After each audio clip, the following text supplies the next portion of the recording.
yun. Ito na nga guys. Tumating na yung iniintay natin. Ito matagal na to eh. Matagal ng... Paano ba sabihin? Matagal na yung trending. Siyempre, pinalipas muna natin yung ilang buwan. Tapos, saka tayo order. Ito siya oh. Yan. Diba?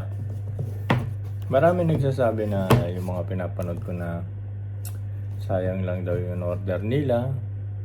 Kasi ay yung kasi parang hindi nila nagustuhan in the long run yung itong Ray-Ban, yung Wayfarer.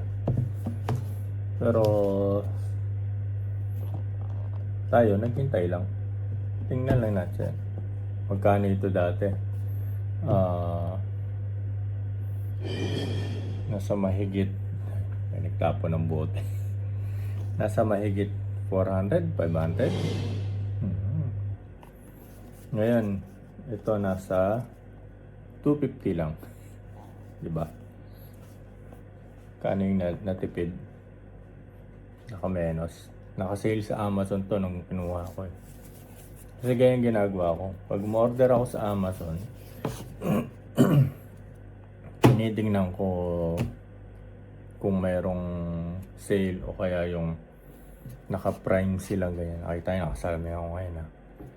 Kailangan natin magsalamin. Hindi na tayo nakakita sa ano. So, pag mayroon naka-sale, yun ang ginagawa ko.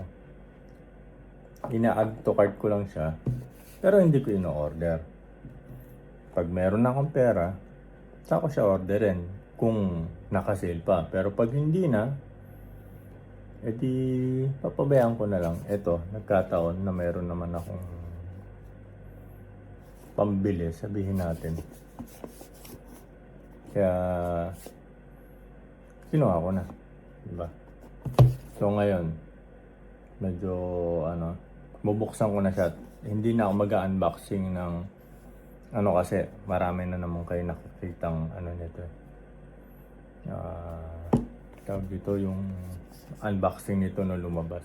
Kaya hindi ito yun ito normal reading glass ko yan. Malabo na yung nakikita ko eh. Kaya ako lang mag-suit nito. So yun. So buksan na natin. Ngayon lang ako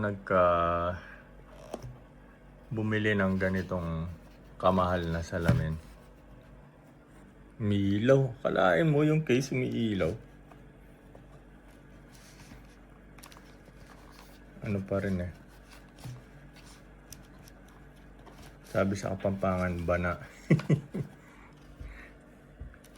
Parang ka. Yun. So, i-set up muna natin tapos kita ulit tayo guys. Okay? Doon pala siya charge. Ayun. Tapos, dito sa ilalim. Ayan o. Diba? Kalain mo na naman. So, yun guys. Ito na natin. Na-set up na rin natin. Nakunik na natin sa cellphone. Alam na rin natin kung paano siya gumagana. Nakunik ko na din yung Spotify niya dito para pag ginagamit natin pwede tayong makinig ng music, diba? So, yun. Okay naman. Hindi ko alam kung bagay sa akin. Ano sa palagay nyo? Mahaba na yung book natin. Nakatayo. Yun. So, ano sa palagay nyo? Bagay? Hindi bagay? Ako naman magsusot, hindi kayo. Kaya, yun. Ganun talaga. So, hanggang dito na lang. May lang yung video natin. So, salamat sa panunood. To, shinare ko lang sa inyo yung ating bagong Meta Glasses mula sa Ray-Ban.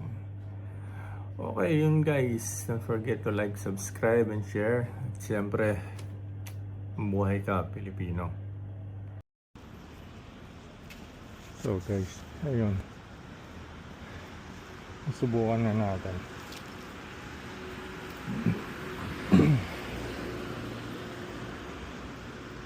Kung ano ba, hindi nga pala ito yung tipo ng lens na yung nagta-transition na black lang siya.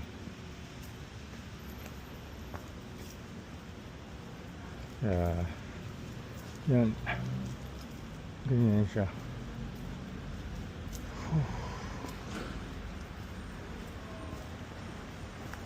Walang pa kaya mamayang gabi. So yun.